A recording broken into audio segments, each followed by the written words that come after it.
Welcome to a rather special, different YouTube highlights video for you.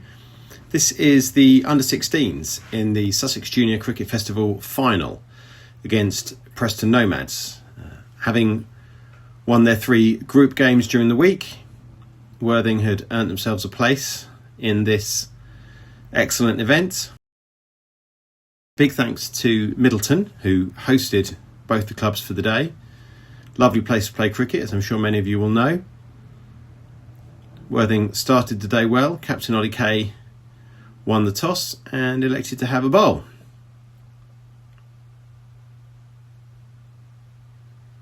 Slightly different picture for you here. Obviously, at the Manor, we're very used to being able to prop our camera on top of the building and get a good bird's eye view for you. But here at Middleton, solidly behind either the keeper or the bowler.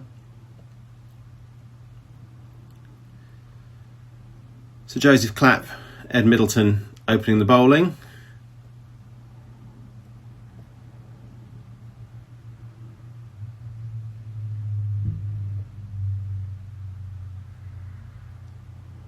Nomads moving along at a steady rate.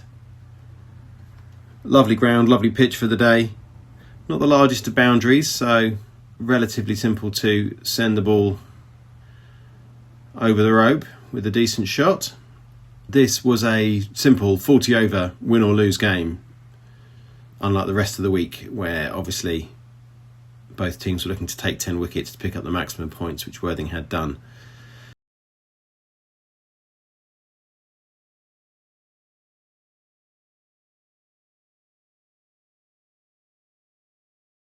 So still here, Ibrahim and Dale moving along well until Joseph brings one back. Dale dismissed for 12 off 10, Worthing's first wicket of the day.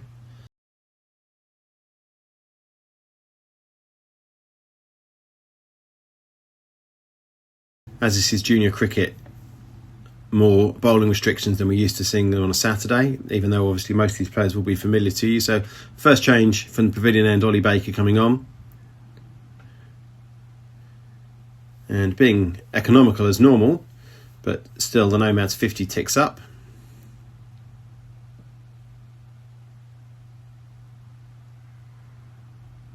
Then big appeal from Ollie after quick hands. The umpire, as you would hope, having a think about it. But the finger was raised, and Ibrahim, always a dangerous bat for Nomads, dismissed, which brought Tate Hector in. Not quite getting a hold of that one. And as Henry will tell you, or anyone that asks, that was sort of a hat-trick ball for him. His last 2 balls in the group game had been wickets, and his first of the day, dismissing Tate. Henry had a great week with the ball. And then second change from the pavilion end, Harry Mason, who new to the club this year, but has been a fantastic addition. We've very much enjoyed having him and his cricket. Henry's still working away from the top end.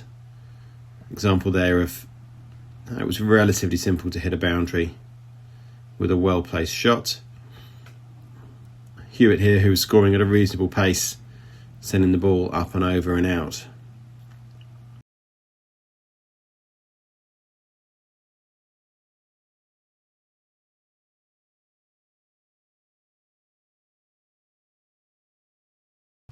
So 100 up after 25 overs.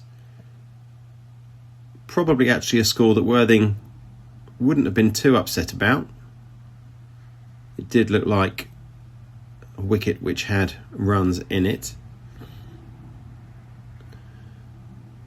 but also had wickets in it. Another catch taken. Ed Middleton off the bowling of Ollie Baker, dismissing Davis, who'd been working away very patiently. Excellent innings, really.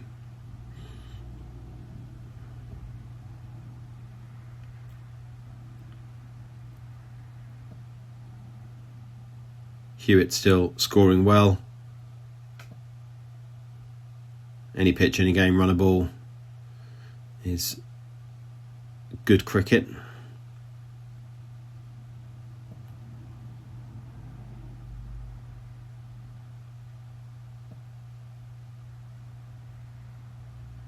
Ben Cass coming on for a spell from the top end.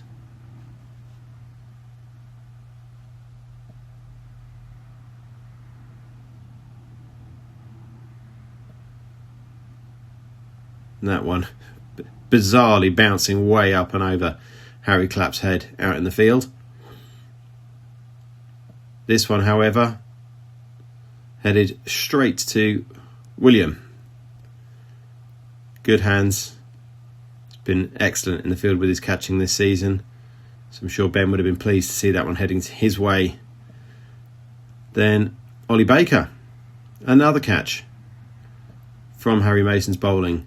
So a couple of quick wickets for Nomads, slowing them down again here when perhaps they'd have been hoping to push on and accelerate through the last few overs. 140 for 6.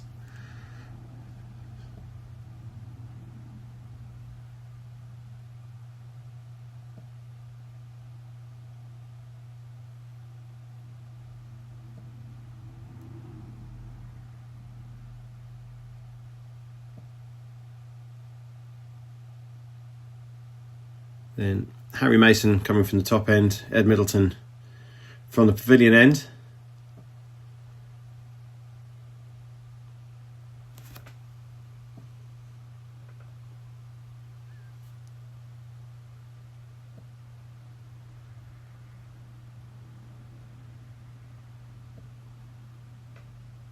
Packham and Khan definitely looking here to try and knock up a quick few runs out of these last few overs. That one up and over fielder's head.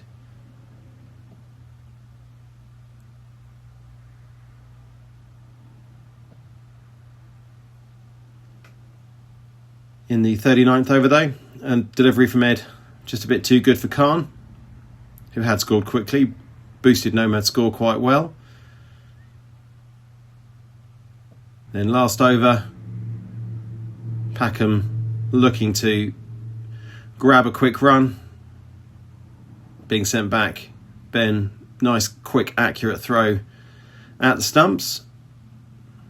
So that was the last significant ball of the Nomads innings, which did see them close up on 188 for 8. Davis, Hewitt, Packham, Ibrahim all scoring well. Excellent work really from all the bowlers. Wickets shared around. Catches taken. Worthing knew what they had to do. 40 overs, 189 needed. Of course, that also meant that Nomads knew what they had to do. No pressure to take the wickets. It's not necessary. Obviously, that's the quickest way to win cricket matches, but they didn't need to take the 10 wickets today. They simply needed to stop Worthing scoring those runs. And as you can see from here,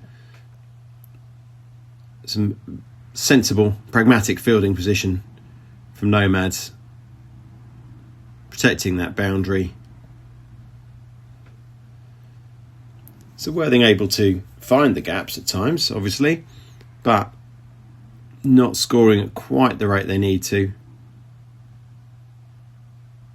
which was also being definitely caused by good, strong bowling from Nomads, as you'd always expect from them.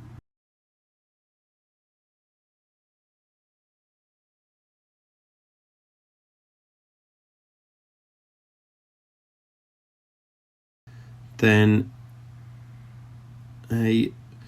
not the best sight in the world. Ed adjusted to be caught and bowled from a ball which, to be honest, looked very high, but also then Hutchinson colliding with a teammate and having to be treated for a while.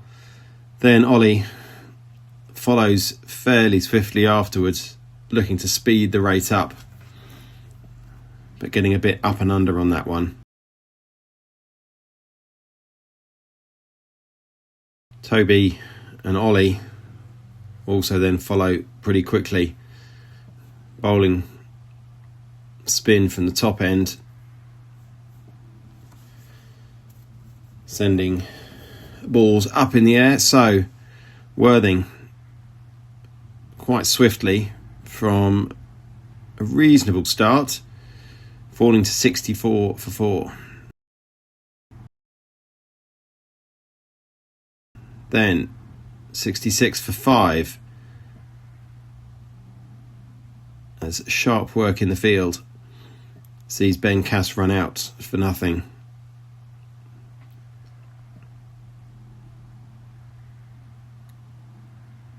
So with just over half the overs gone and only really about a third of the runs scored, Worthing looking to be in a bit of trouble, particularly again as Harry Clapp not reading the line of that one. Bowled first ball, unfortunately. So 66 for 6 meant Henry Horrocks Perks come out to join Joseph Clapp.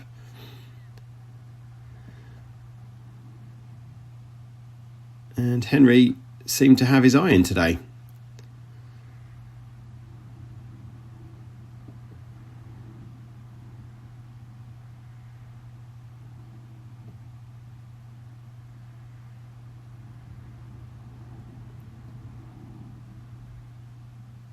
So still definitely an uphill task from here, with just over half the runs scored but 3/4 of the overs down. But Henry scoring quicker than most of the Worthing bats had required. Definitely getting Nomads to think about what they needed to do. They will have been pleased then to see Joseph miscuing that one, seeing another wicket fall.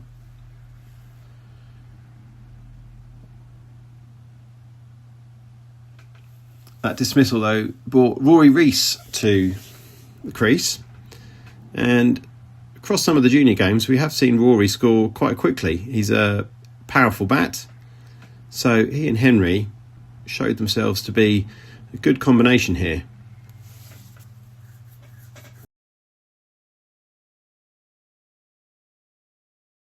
Henry confidently striking out for 4 there.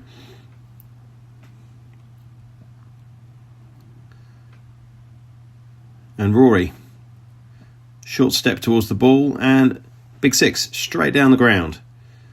So at this point there was definitely a sense that Worthing were starting to put some pressure back on Nomads. The deeper field did mean that falls were possible.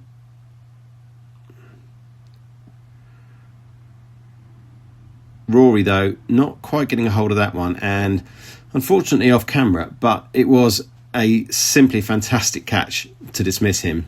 Davis diving. Then slight confusion between the bats. Henry judging the need to keep himself in as the set bat, unfortunately meaning that Harry Mason slightly sacrificed in the chase for runs.